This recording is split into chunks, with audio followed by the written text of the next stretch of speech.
పొట్ట ఆరోగ్యంగా ఉండాలి అంటే మన శరీరంలో ఏ వాయువు అనేది యాక్టివ్గా ఉండాలి, ఆ వాయువు యాక్టివ్గా ఉండాలంటే ఏం చేయాలి, అలాగే మనం తీసుకోవాల్సిన కొన్ని జాగ్రత్తలు, ఇవన్నీ మనం ఈరోజు చూద్దాం. ముందుగా మనం పొట్ట ఆరోగ్యం అంటే జస్ట్ మన శరీరంలో ఉన్న ఏదో ఒక చిన్న భాగం పొట్ట అని మాత్రమే అనుకుంటాం. అసలు అలా కాదు. మన ఆహారం తీసుకుని నోటి దగ్గర నుంచి స్టార్ట్ అవుతుంది.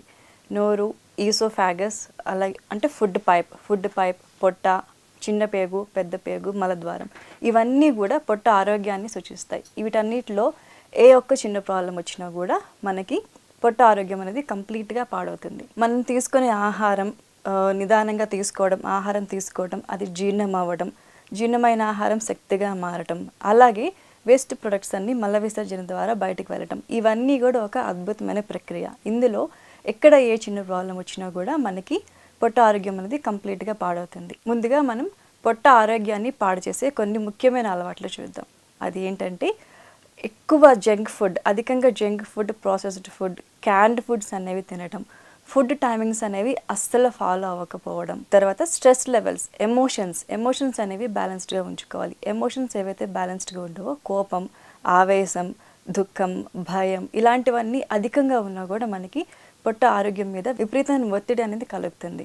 అలాగే ఇండైజెషన్ ప్రాబ్లమ్స్ ఏవైతే ఉన్నాయో, జీర్ణ వ్యవస్థ అనేది సరిగ్గా పనిచేయకపోయినా, కాన్స్టిపేషన్ లాంటి ప్రాబ్లమ్స్ వచ్చినా కూడా పొట్ట ఆరోగ్యం అనేది కంప్లీట్గా పాడవుతుంది. సో ఇలాంటి విషయాల్లో మనం చాలా జాగ్రత్తగా ఉండాలి. ఇంకొక ముఖ్యమైన అంశం ఏంటి అంటే వ్యాయామం. శారీరక వ్యాయామం లేకపోవడం వల్ల కూడా మనకి పొట్ట ఆరోగ్యం అనేది కంప్లీట్గా పాడవుతుంది. ప్రతి ఒక్కరు కనీసం 30 నిమిషాలన్న రోజుకి శారీరక వ్యాయామం చేయడం అనేది చాలా ఇంపార్టెంట్. పొట్టకి కూడా ఒక పర్టికులర్ లాంగ్వేజ్ ఉంటుంది. మనకి తలనొప్పి వస్తే ఎలా తెలుస్తుందో పొట్టు కూడా మనకి ఒక ఇండికేషన్స్ అనేది ఇస్తుంది. అది ఏంటంటే ముఖ్యంగా ఆకలి లేకపోవడం. ఒక్కొక్కసారి కంప్లీట్గా రోజంతా కూడా మనకి ఆకలి ఉండదు. అది కూడా ఒక పొట్టకి సంబంధించిన ఒక ప్రాబ్లం. అలాగే ఏమి తినకపోయినా సరే పొట్ట ఫుల్గా ఉన్నట్టు ఉంటుంది. అది కూడా ఒక ప్రాబ్లం.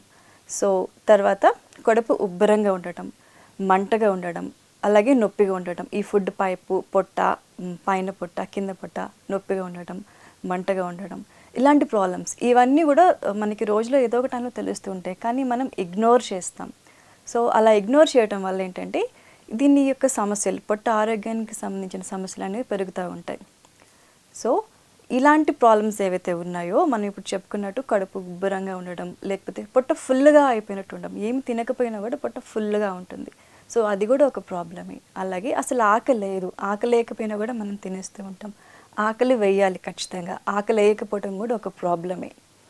సో ఇలాంటివన్నీ కూడా మనం కన్సిడర్ చేయాలి, ఇగ్నోర్ అస్సలు చేయకూడదు. ఇలాంటి ప్రాబ్లమ్స్ ఏవైతే ఉన్నాయో దానికి సంబంధించి మనం జాగ్రత్తలు తీసుకోవాలి. అలాగే దానికి సంబంధించి ఏమేమి చేయాలో అవన్నీ పాటించాలి. సో అప్పుడు ఏంటంటే ఈ పొట్ట ఆరోగ్యం అనేది పాడకుండా ఉంటుంది, పొట్ట హెల్దీగా ఉంటుంది. ఇప్పుడు పొట్ట ఆరోగ్యాన్ని పెంచే 3 ముఖ్యమైన అలవాట్లు చూద్దాం. పొట్ట ఆరోగ్యంగా ఉండాలి అంటే ఫస్ట్ థింగ్ ఏంటంటే మనం నమిలి తినాలి. మనం తినే ఆహారం ఏదైతే ఉందో అది చక్కగా నమిలి తినాలి. దానివల్ల ఏంటంటే మనం నమిలి తినడం వల్ల మన నోట్లో ఉన్న లాలాజలంతో పాటు ఆహారం అనేది లోపలికి వెళ్తుంది. దానివల్ల ఏంటంటే డైజెస్టివ్ ఎంజైమ్స్, ఈ ఆహారానికి సంబంధించిన డైజెస్టివ్ ఎంజైమ్స్ అనేవి రిలీజ్ అవుతాయి. దానివల్ల ఆహారం చక్కగా డైజెషన్ అనేది అయిపోతుంది. తర్వాత శరీరంలోకి శక్తిగా మారుతుంది. అలాగే మల విసర్జన ద్వారా వేస్ట్ ప్రొడక్ట్స్ అనేవి బయటకు వెళ్తాయి. సో ఈ ప్రాసెస్ అంతా కూడా పర్ఫెక్ట్గా జరిగితేనే పొట్ట ఆరోగ్యంగా ఉంటుంది, మనం హెల్దీగా యాక్టివ్గా ఉండగలుగుతాం. సో మనం ఎప్పుడైతే నమలకుండా ఫాస్ట్గా తింటామో ఈ ప్రాసెస్ అనేది జరగటానికి ఒక 3 గంటలు జరిగే ప్రాసెస్ కూడా 8 గంటలు 9 గంటలు అవుతుంది. సో ఈ ప్రాసెస్ అంతా జరగాలి అంటే మనం ఖచ్చితంగా ఆహారం తీసుకున్నప్పుడు చక్కగా నమిలి మింగాలి. అది చాలా ఇంపార్టెంట్. పొట్ట ఆరోగ్యంగా ఉండాలి అంటే ఫస్ట్ ఈ రూల్ అనేది ఫాలో అవ్వాలి. ఈ రోజుల్లో చాలామంది ఇగ్నోర్ చేస్తున్న రూల్ ఇది. ఫుడ్ టైమింగ్స్ ఫాలో అవ్వటం. ఒక పర్టికులర్ టైం వరకు మనకి అరుగుదల శక్తి అనేది ఖచ్చితంగా పనిచేస్తుంది. పొద్దున్న, మధ్యాహ్నం, సాయంత్రం ఈ అరుగుదల శక్తి అనేది చక్కగా ఉంటుంది. లేట్ నైట్ తినటం వల్ల ఏంటంటే అరుగుదల శక్తి అనేది అసలు ఉండదు. దానివల్ల ఏంటంటే మనం తిన్న ఫుడ్ అనేది సరిగ్గా అరగకపోవడం, దానివల్ల గ్యాసెస్ అనేది ఫామ్ అయిపోవటం, గ్యాసెస్ ఇంబ్యాలెన్స్ అయిపోవటం, అలాగే చిన్న పేగు, పెద్ద పేగు, ఈ వేస్ట్ ప్రొడక్ట్స్ అనేవి బయటికి పంపించడానికి చాలా ఇబ్బంది పడటం, ఇలాంటి ప్రాసెస్ అనేది ఉంటుంది. దానివల్ల ఏంటంటే పొట్ట యొక్క అవయవాల మీద విపరీతమైన ఒత్తిడి అనేది పడుతుంది. దీనివల్ల కూడా మనకి పొట్ట ఆరోగ్యం అనేది క్రమంగా దెబ్బతింటూ ఉంటుంది. సో ఇలాంటి ప్రాబ్లమ్స్ అన్నీ మనం లేకుండా చూసుకోవాలి. ఫస్ట్ నమిలి చక్కగా తినాలి. లేట్ నైట్ తినకూడదు, ఇంకొకటి ఎక్కువగా తినకూడదు. మనం ఫుడ్ ఏదైతే తిన్నామో అది లిమిటెడ్గా తినాలి. కంప్లీట్ పొట్ట ఫుల్ అయిపోయేంత వరకు అస్సలు తినకూడదు. లిమిటెడ్గా 70% మాత్రమే తినాలి. ఇంకొక 30% గ్యాప్ అనేది మనకి స్టమక్లో ప్లేస్ ఉంచాలి. సో ఆ రకంగా కాన్షియస్గా మనం తినే ఆహారం లిమిటెడ్గా కాన్షియస్గా తినాలి. టైమింగ్స్ ఫాలో చేయాలి. ఈ 3 రూల్స్ కనుక ఖచ్చితంగా ఫాలో చేస్తే పొట్ట ఫస్ట్ హెల్దీగా ఉంటుంది, ఈ ఆరోగ్యంగా ఉంటుంది, మనం రోజంతా కూడా యాక్టివ్గా ఉండగలుగుతాం. అయితే ఇప్పుడు ఈ పొట్ట ఆరోగ్యాన్ని కాపాడడానికి యోగాసనాలు ఏ రకంగా ఉపయోగపడతాయో చూద్దాం. యోగా అనేది ఫస్ట్ ఒక పర్టికులర్ టైంకి ఒక 20 నిమిషాలు 30 నిమిషాలు చేసేసే ఒక వర్కౌట్ కాదండి. యోగం అనేది మనకి జీవన విధానం. అది మనం దాని టెక్నిక్ కరెక్ట్గా తెలుసుకోవాలి. ఏ ఆసనం ఎప్పుడు చేయాలి, చేయటం వల్ల ఎలాంటి ఉపయోగాలు ఉన్నాయి, ఏ ఆసనం చేయటం వల్ల మన శరీరంలో ఎలాంటి మార్పులు వస్తాయి, ఇలాంటి టెక్నిక్ కనుక తెలుసుకొని మనం యోగాసనాలు ఫాలో అయితే కనుక మనకి చాలా అద్భుతమైన రిజల్ట్స్ అనేవి ఉంటాయి. మన శరీరంలో ఉన్న ప్రతి ప్రాబ్లము సాల్వ్ అవుతుంది. సో దానికి తెలుసుకోవాల్సింది యోగాసనం ఏ టైంలో ఎప్పుడు చేయాలి, ఎలా చేయాలి, ఏది చేస్తే ఎలాంటి రిజల్ట్స్ అనేవి ఉంటాయి, ఇలాంటివన్నీ మనం తెలుసుకొని యోగం అనేది మన కంప్లీట్ జీవన విధానంలో ఇంక్లూడ్ చేసుకోగలిగితే చాలా మంచి ఫలితాలు అనేవి ఉంటాయి. ముందుగా మనం మకరాసనం గురించి తెలుసుకుందాం. మనం భోజనాన్ని చేయటానికి ముందు మకరాసనం కనుక వేసినట్లయితే పొట్టలో ఉన్న ఇంబ్యాలెన్స్డ్ గ్యాసెస్ అనేవి బయటకు వెళ్ళిపోతాయి. గ్యాసెస్ అని న్యూట్రలైజ్డ్ అవుతాయి. ఇంబ్యాలెన్స్డ్ గ్యాసెస్ బయటకు వెళ్ళిపోవడం వల్ల మనం తినే ఆహారం చక్కగా ఫుడ్ పైప్ ద్వారా నిదానంగా పొట్టలోకి అనేది వెళ్తుంది. సో ఈ ప్రాసెస్ జరగాలి అంటే మనం భోజనానికి కనీసం ఒక అరగంట ముందు ఖచ్చితంగా మకరాసనం అనేది వేయాలి. ఫస్ట్ థింగ్ అదొకటి. తర్వాత భోజనం అయిన తర్వాత మనం వజ్రాసనం వేసుకోవాలి. భోజనం అయిన వెంటనే వజ్రాసనం వేయటం వల్ల ఏమవుతుంది అంటే వజ్రాసనం అరుగుదల శక్తిని చాలా చక్కగా పెంపొందిస్తుంది. అరుగుదల శక్తి ఎప్పుడైతే పెంపొందుతుందో మనకి డైజెషన్ ప్రాబ్లమ్స్, గ్యాస్ట్రిక్ ప్రాబ్లమ్స్ అనేవి అసలు ఉండవు. ఈజీగా మనం తీసుకునే ఆహారం అనేది ఈజీగా డైజెషన్ అవుతుంది.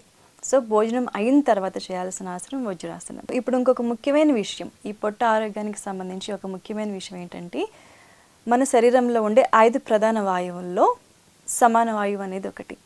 ఈ సమాన వాయువు అనేది పొట్ట ఆరోగ్యం మీద చాలా ప్రభావం చూపిస్తుంది. పొట్ట ఆరోగ్యంగా ఉండటానికి, తీసుకున్న ఆహారం అరగటానికి, అరిగిన తర్వాత శక్తిగా శరీరం మొత్తం పంపిణీ అవ్వడానికి, అలాగే వేస్ట్ ప్రొడక్ట్ అనేది బయటకు రిలీజ్ అవ్వడానికి, ఇవన్నీ ప్రాసెస్ జరగడానికి సమాన వాయువు అనేది చాలా చక్కగా పనిచేస్తుంది. ఈ సమాన వాయువు అనేది యాక్టివ్గా లేకపోవడం వల్ల కూడా మనకి పొట్టకి సంబంధించిన ఆరోగ్య సమస్యలు అనేవి వస్తూ ఉంటాయి. సో ఇప్పుడు ఇవన్నీ ఈ ఆసనాలు ఎలా చేయాలి, అలాగే ఈ సమాన వాయువు పెంపొందించాలి అంటే మనం ఏం చేయాలి, ఇవన్నీ కూడా మనం ఇప్పుడు ఆసనాల్లో తెలుసుకుందాం. ముందుగా మనం చేసేది మకరాసనం. ఇది భోజనానికి కనీసం ఒక 20 నిమిషాల ముందు చేయాలి. ఈ మకరాసనం చేయటం వల్ల మనకి గ్యాసెస్ అనేవి, ఇంబ్యాలెన్స్డ్ గ్యాసెస్ అనేవి బయటకు వచ్చేస్తాయి. దానికి ముందుకెళ్ళే వజ్రాసనంలో కూర్చొని నిదానంగా నేలపైకి వెళ్ళాలి. ఈ రకంగా ఇలా వెళ్ళిన తర్వాత మోచేతులు ఇలా బ్యాలెన్స్ చేసుకొని ఈ రకంగా ఉండాలి. ఒక 3 నుంచి 5 నిమిషాల వరకు ఈ ఆసనంలో ఉండొచ్చు.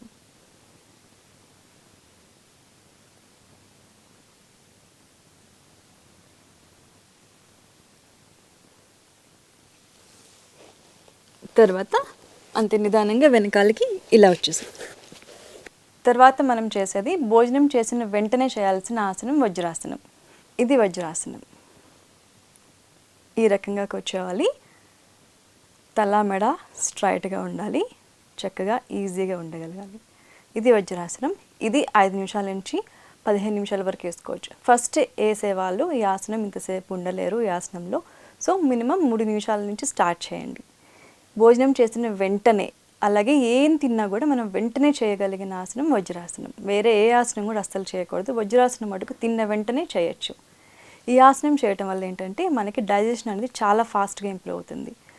మనం తీసుకున్న ఆహారం డైజెషన్ అవ్వడానికి, శరీరంలో శక్తిగా మారడానికి 6 నుంచి 8 గంటల వరకు పడుతుంది. అలాగే తీసుకున్న ఆహారం పొట్ట నుంచి చిన్న పేగుకి వెళ్తుంది ఫస్ట్. ఈ ప్రాసెస్ జరగడానికే ఒక 5 గంటలు పడుతుంది. సో మనం ఎప్పుడైతే ఇలా వజ్రాసనంలో కూర్చుంటామో ఒక 2 గంటల్లో ఒక సగానికి సగం టైం అనేది తగ్గిపోతుంది. ఫస్ట్ డైజెషన్ అవుతుంది, పొట్ట నుంచి చిన్న పెగ్గకు అనేది వెళ్తుంది. సో ఇలాంటి ప్రాసెస్ అనేది ఫాస్ట్గా జరుగుతుంది మనం తిన్న వెంటనే ఇలా వజ్రాసనంలో కూర్చోగలిగితే. సో ఈ వజ్రాసనం అనేది అందరూ ప్రాక్టీస్ చేయండి. ముందు ఒక 3 నిమిషాలతో ప్రాక్టీస్ చేయండి. ఇంకొకటి, ఈ వజ్రాసనం చేస్తున్నప్పుడు మనం ఇలా కూర్చున్నప్పుడు నిదానంగా బ్లడ్ సర్క్యులేషన్ అనేది ఇంప్రూవ్ అవుతుంది. అలాగే సమాన వాయువు అనేది మనకి నాభి ప్రాంతం నుంచి హార్ట్ వరకు వ్యాపించి ఉంటుంది. ఈ సమాన వాయువు యాక్టివేట్ అవటం వల్ల ఏమవుతుంది అంటే పొట్ట ఆరోగ్యం, ఈ ఫుడ్ పైపు, స్టమక్ ఏదైతే ఉందో అది చక్కగా యాక్టివేట్ అవుతుంది. దానివల్ల డైజెషన్ అనేది ఫాస్ట్గా ఇంప్రూవ్ అవుతుంది. డైజెషన్ అయిన ఫుడ్ మన శరీరంలో శక్తిగా మారి శరీరం మొత్తం స్ప్రెడ్ అవుతుంది. దానివల్ల ఎనర్జెటిక్గా ఉంటాం. అరుగుదల సమస్యలు అనేవి అసలు రాకుండా ఉంటాయి. అలాగే డైజెషన్ అయిన ఫుడ్ పెద్ద పేగు ద్వారా మల విసర్జన అవ్వాలి. సో ఆ ప్రాసెస్ అనేది కూడా కంప్లీట్గా అవుతుంది. ఈ సమాన వాయువు యాక్టివేట్ అవుతుంది. సో ఇన్ని లాభాలు ఉన్నాయి. ఈ వజ్రాసనంలో గనక మనం ఒక 3 నిమిషాలు కూర్చోగలిగితే, తిన్న వెంటనే ఏం తిన్నా, ఆఫ్టర్నూన్ మీల్స్ అవ్వచ్చు, డిన్నర్ అవ్వచ్చు, లేకపోతే ఏమైనా హెవీ స్నాక్స్ ఏం తిన్నా కూడా మనం ఈ వజ్రాసనంలో కూర్చోవచ్చు. ఈ రకంగా కూర్చుంటే కనుక ఇన్ని రకాల ఉపయోగాలు ఉన్నాయి. ఇది వజ్రాసనం. ఒక 3 నిమిషాలతో స్టార్ట్ చేయండి. కూర్చోగలిగితే 15 నిమిషాల వరకు ఉండొచ్చు. ఇంకొకటి, ఈ వజ్రాసనం మొదటిగా చేసేవాళ్ళు ఇంత ఈజీగా కూర్చోలేకపోవచ్చు. సో దానికోసం ఏంటంటే ఒక పిల్లో సహాయం తీసుకొని నిదానంగా బ్యాలెన్స్డ్గా కూర్చోవచ్చు.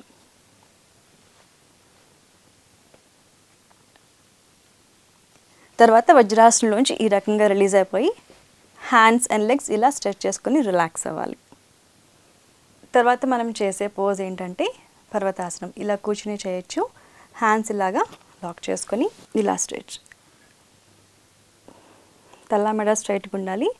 మన చేతులు ఇలాగ చెవుల్ని తాకాలి. ఈ రకంగా స్ట్రెచ్ చేసి నిదానంగా ఒక 3 నుంచి 5 శ్వాసల వరకు శ్వాస తీసుకోవటం, వదలటం చక్కగా చేయాలి. ఒక 3 నుంచి 5 శ్వాసల వరకు. ఇది చేయటం వల్ల కూడా మనకి పొట్ట ఆరోగ్యంగా ఉంటుంది, ఈజీగా ఉంటుంది.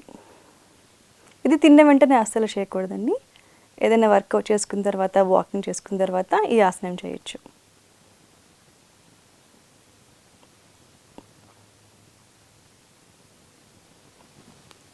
ఇది 3 నుంచి 5 శ్వాసల వరకు ఉండొచ్చు.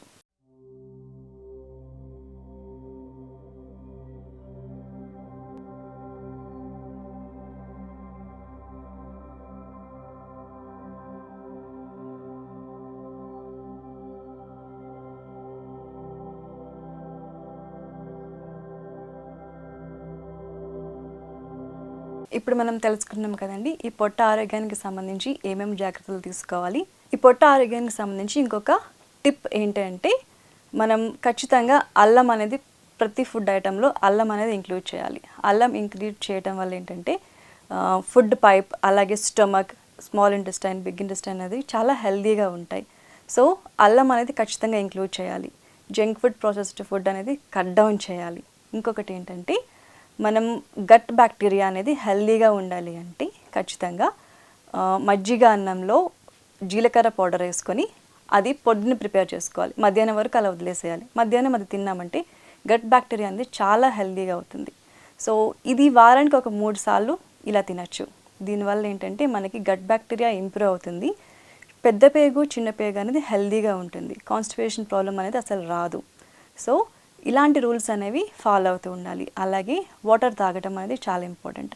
రోజంతా గోరువెచ్చని నీళ్ళు తాగుతూ ఉండటం వల్ల కూడా మనకి ఎక్కువగా గ్యాస్ ప్రాబ్లమ్స్ అనేవి రాకుండా, ఫ్యాట్ ఫామ్ అవ్వకుండా ఈజీగా ఉంటుంది. రోజంతా యాక్టివ్గా ఉంటుంది. ఏదైతే మనం పొట్ట ఆరోగ్యానికి సంబంధించి ఇక్కడ నోటి దగ్గర నుంచి చెప్పుకున్నామో, నోరు, డైజెస్టివ్ పైప్, ఫుడ్ పైప్, అలాగే పొట్ట, పెద్ద పేగు, చిన్న పేగు, ఇది మొత్తం యాక్టివ్గా ఉండాలి అంటే మనం ఖచ్చితంగా ఇలాంటి టూల్స్ అనేవి ఫాలో అవ్వాల్సిందే.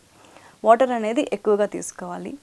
వర్కౌట్ అనేది ప్రతిరోజు కూడా మనం వ్యాయామం చేయాల్సింది. ఒక 30 నిమిషాల వరకు ఖచ్చితంగా ప్రతి ఒక్కరు చేయగలిగితే ఈ హెల్త్ అనేది, ఏదైతే పొట్ట ఆరోగ్యం అని చెప్పుకున్నామో, ఈ హెల్త్ అనేది, ఫుడ్ పైప్ అనేది యాక్టివ్గా ఉంటుంది. మనకి ఆకలి బాగా వేస్తుంది. కడుపు ఉబ్బరంగా ఉన్నా కూడా కంట్రోల్ అయిపోతూ ఉంటుంది. అలాగే డైజెషన్ ప్రాబ్లమ్స్ ఏవైతే ఉన్నాయో అవి రాకుండా ఉంటాయి. హార్మోనల్ ఇంబ్యాలెన్స్ అనేది లేకుండా ఉంటుంది. సో ఇలాంటి ఉపయోగాలన్నీ చక్కగా ఉంటాయి. సో మనం ప్రతిరోజు ఒక 30 నిమిషాలు ఖచ్చితంగా యోగాసనాలు అనేవి చేయాలి. ఈరోజు ఏదైతే చెప్పుకున్నామో, భోజనానికి ముందు చేయాల్సిన మకరాసనం, భోజనం తర్వాత చేయాల్సిన వజ్రాసనం, అలాగే ఇవన్నీ ఫాలో అయితే కనుక ఇలాంటి రూల్స్ మ్యాక్సిమం ఇంట్లో ఉన్న వాళ్ళు ఫాలో అవ్వండి. అలాగే ఇంట్లో ఎప్పుడున్నా సరే ఇలాంటి రూల్స్ అనేవి ఫాలో అవ్వండి. దీనివల్ల ఏంటంటే పొట్ట ఆరోగ్యం అనేది ఖచ్చితంగా ఇంప్రూవ్ అవుతుంది. ఎలాంటి ప్రాబ్లమ్స్ ఉన్నా కూడా ఖచ్చితంగా ఇంప్రూవ్ అవుతుంది. మనం చేసే పోజెస్ సింపుల్గానే ఉన్నాయి కాబట్టి మ్యాక్సిమం అందరూ చేసుకోవచ్చు. ఇంకొకటి ఏదైనా సర్జరీస్ అయిన వాళ్ళ మటుకు ఇలాంటి పోజెస్ అనేవి చేయకూడదు. సో అలాంటి జాగ్రత్తలు తీసుకోండి.